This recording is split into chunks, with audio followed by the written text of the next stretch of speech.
Good morning. Caught me shuffling my tarot cards a little late this morning. Excuse me.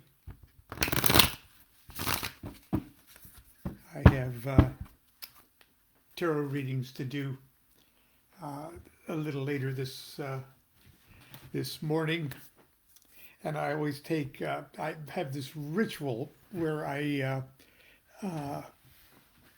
before all my tarot readings, and it takes about 5 minutes to shuffle the cards the way I do it. It's in a total random kind of shuffle while I chant my Ganesha mantra, while I try to blow the last reading out of the cards before I read for somebody else. But anyway, that's neither here nor there. Good morning, everyone, and welcome to another installment of our little discussion of Liber Ararita. And as you remember, yesterday I gave us sort of Crowley's own explanation of how the whole thing is organized. I'm going to reread that right now for those of you who may have just picked up this little class series. But anyway, Liber Ararita is Liber 813. This book is an account of the hexagram, the method of reducing it to the unity, and then beyond. And we know that the hexagram is the macrocosm. The microcosm being represented by the pentagram ritual. So man or mankind or humankind is represented currently by the 5, and the macrocosm, the greater world, is represented by the 6. And right smack dab in the middle of that 6, that hexagram, is the sun itself. So it's the sun surrounded by 6. So it's this area right here and even up to here, number 3, Saturn. Okay, so, and the big thing, the great work, is joining your 5 with the 6 of the macrocosm, joining that which is below with that which is above. Ararita is the name of God, which is the notaricon, or sort of the Kabbalistic code, of the sentence. 1 is his beginning, 1 is his individuality, his permutation is 1. The use of this name and formula is to equate and identify every idea with its opposite, thus being released from the obsession of thinking any one of them as true, and therefore binding. One can withdraw oneself from the whole sphere of Ruach.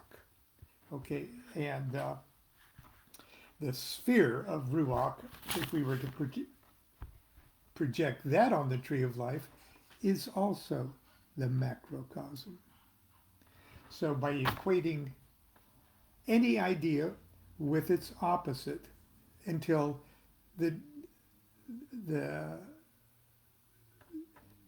you're unable, there is no distinction between opposites. You've transcended duality and popped yourself up into the consciousness of the supernal triad. So contrast each verse of chapter 1 with the corresponding verse of chapter 2. And that's what we did yesterday, okay? And there's only 14 little lines in each of these chapters. So contrast each verse of chapter 1 with the corresponding verse of chapter 2 for the first of these methods. Thus in chapter 3, which we're going to talk about today, still verse by verse correspondence, the quintessence of the idea is extracted. Now that's where I'm going to stop the description today, because that's what we're going to do today.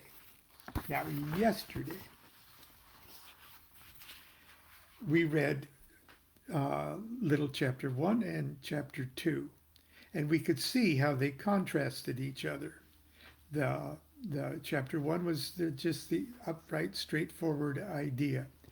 The little sentence that's marked 0 is outside of the tree of life.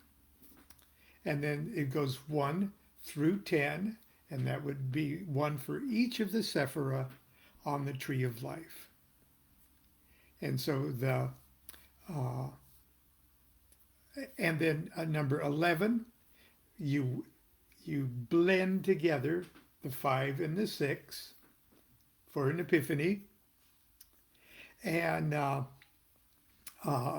then you blend all of that into one 12-fold ray of unity at the very, very end.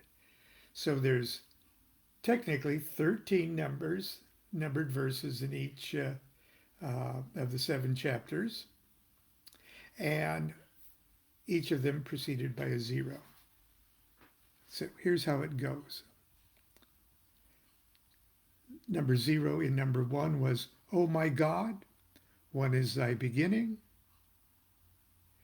one is thy spirit, and thy permutation is one." It's just a mantra of unity. If we could wrap our meat brains around that, our meat brains would no longer be a problem to us. But in the second one, which is the averse idea, number 0 said, "Now then I saw these things averse and evil, and they were not, even as thou art not."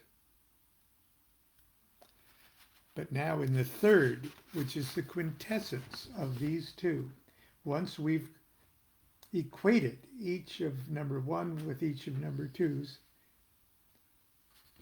it simply says, "Say, thou art he, God is one. God is the everlasting one, nor hath he any equal, or any son, or any companion.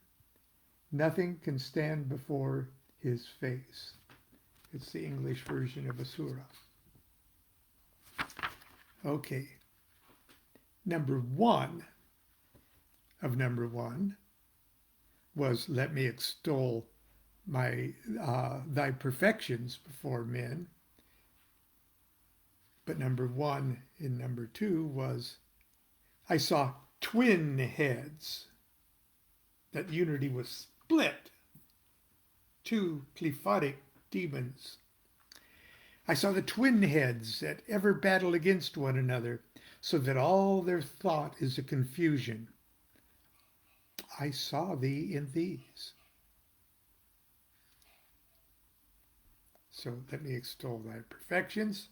I saw thee as twin heads. But the third one, which is the quintessence of those two, like the energy that's released when those two opposites have, I guess we could say, canceled each other out. It is, "Even for 511 times nightly for 41 days did I cry aloud unto the Lord the affirmation of his unity."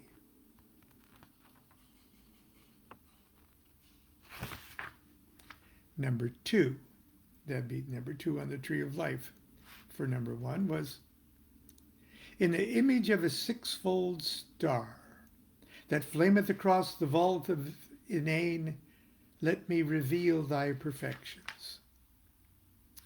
Number 2 on 2, "I saw the darkeners of wisdom, like black apes chattering vile nonsense. I saw thee in these." Remember, the number 2 on the tree of life is called wisdom. And this is called the darkeners of wisdom. Number 2 on number 3, "Also did I glorify his wisdom whereby he made the worlds." Okay, so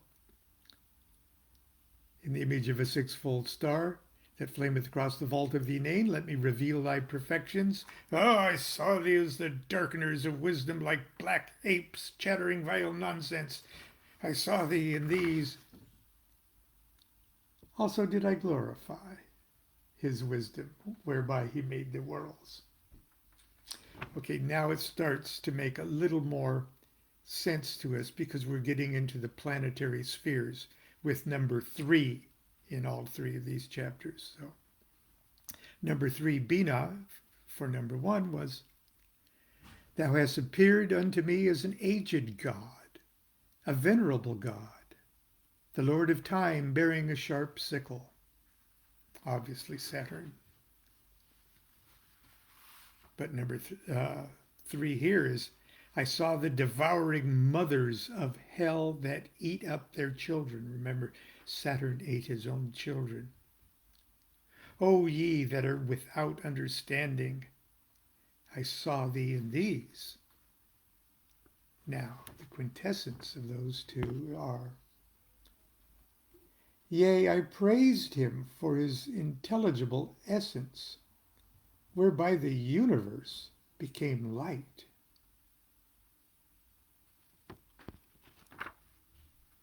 Number 4, the first number 4, sphere of Jupiter, thou hast appeared unto me as a jocund and ruddy God, full of majesty, a king, a father in his prime. Thou didst bear the scepter of the universe, crowned with the wheel of spirit. But number 2,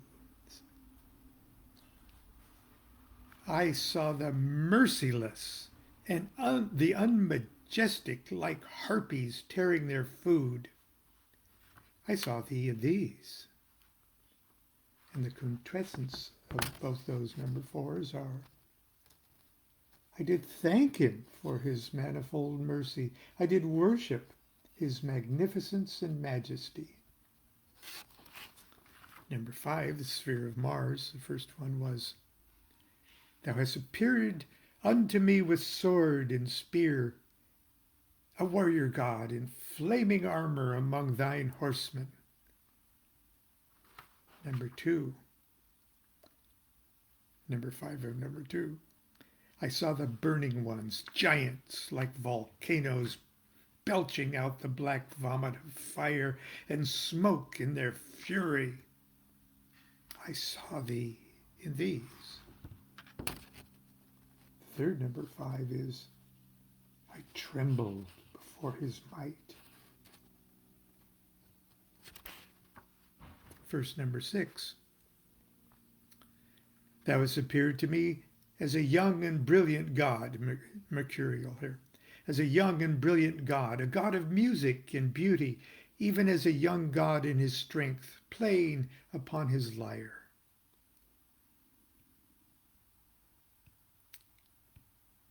Excuse me, this is Apollo. Sorry, it's the sun, okay? He may be young and brilliant like Mercury, but he's Apollo. Number 6 of number 1 again. Thou hast appeared unto me as a young and brilliant God, a God of music and beauty, even as a young God in his strength playing upon the lyre. In number 6 of the second one, the averse one, I saw the petty, the quarrelsome, the selfish. They were like men, O Lord. They were even like unto men. I saw thee in these. But the third number 6, the quintessence of those 2, I delighted in the harmony and the beauty of his essence. But it took those 2 to get to that. Okay? Number 7, Venus. Sphere of Venus, Netzach. Thou hast appeared unto me as the white foam of ocean gathered into limbs, whiter than the foam. The limbs of a miracle woman, as a goddess of extreme love, bearing the girdle of gold. But a verse of that was, I saw the ravens of death that flew with hoarse cries upon the carrion earth. I saw thee in these. But the third seven, in his victory I pursued his enemies, yea, I drove them down the steep. I thundered after them into the utmost abyss. Yea, therein I partook of the glory of my God. The glory of my Lord. Number 8. Now we come to Mercury. Thou hast appeared to me as a young boy, mischievous and lovely, with thy winged globe and its serpent set upon a staff. The A verse. I saw the lying spirits like frogs upon the earth, and upon the water, and upon the treacherous metal that corrodeth all things and abideth not. I saw thee in these. The quintessence, those two. His splendor shone upon me. I adored his adorable splendor. 9, which is the sphere of the moon, foundation.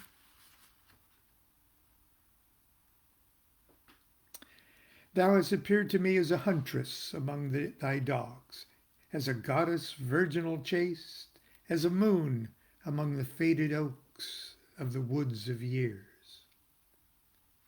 The A verse. I saw the obscene ones, bull men, linked in the abyss of putrefaction, that gnawed each other's tongues for pain. I saw thee in these. And the quintessence of those two number 9s. And I rested myself, admiring the stability of him, how the shaking of his universe, the dissolution of all things, should move him not. And number 10, the special lowest of the low, Sephira, on the tree of life, which is connected directly to the highest of the high, mysteriously. Malkuth isn't Kether, as Kether isn't Malkuth, after a different manner. As above, so below. But I was deceived by none of these. All these I cast aside, crying, Begone, so that they all faded from my vision. That was the first one. Second, number 10. I saw the woman, O my God, I beheld the image thereof, even as a lovely shape that concealeth a black monkey, even as a figure that draweth with her hand small images of men down into hell. I saw her from the head to the navel a woman, and from the navel to the feet of her a man. I saw thee even in her. And the quintessence of that is, Yea, verily, I, the Lord Vice-Regent of his kingdom, I, Adonai, who speak unto my servant V, did rule and govern his place. And now I love the 11s. Also, I welded together the flaming star of 5 and the sixfold star in the forge of my soul, and behold, a new star, 418, above all of these. The number 11 for the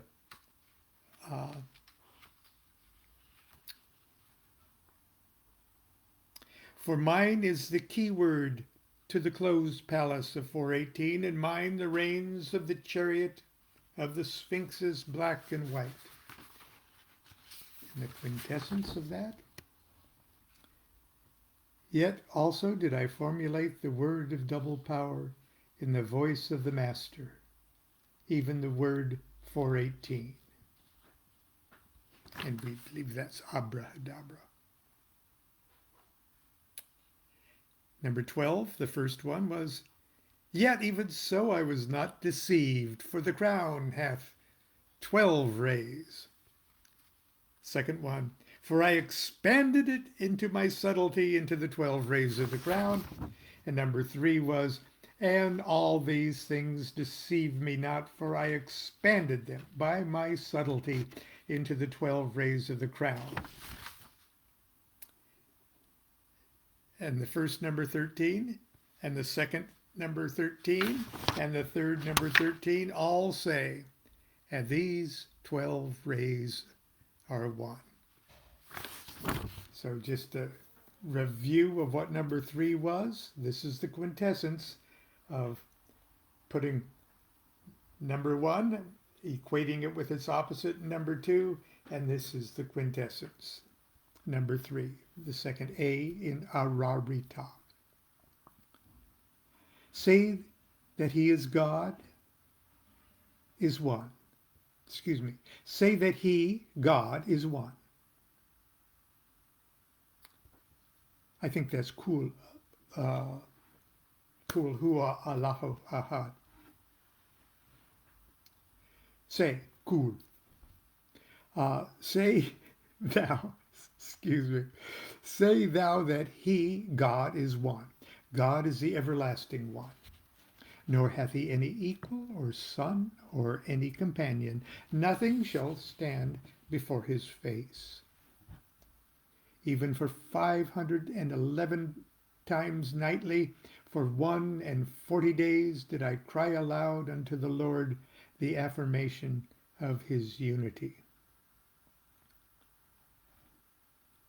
Also did I glorify his wisdom, whereby he made the worlds.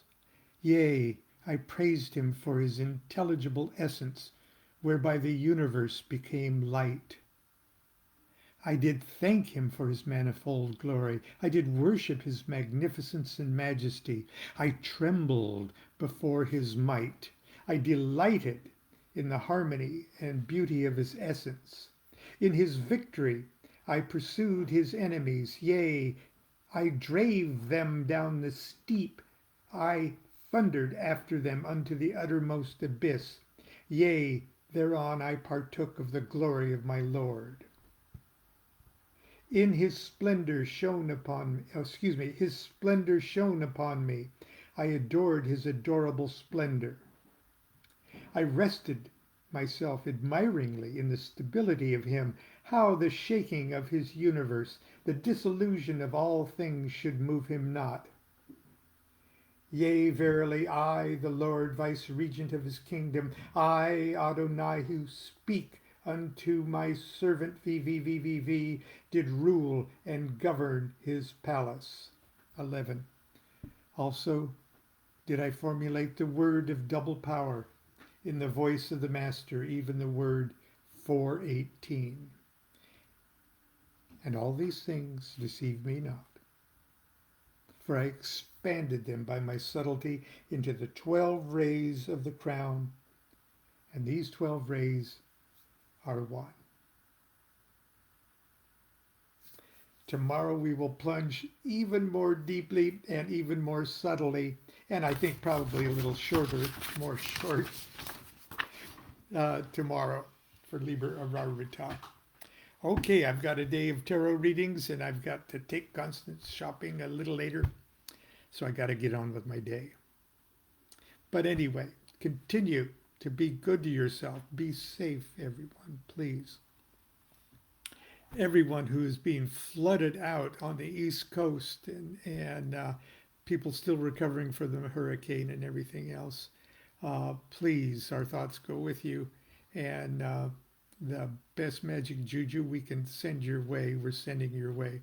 And for the people in the Tahoe area in Northern California with the fires,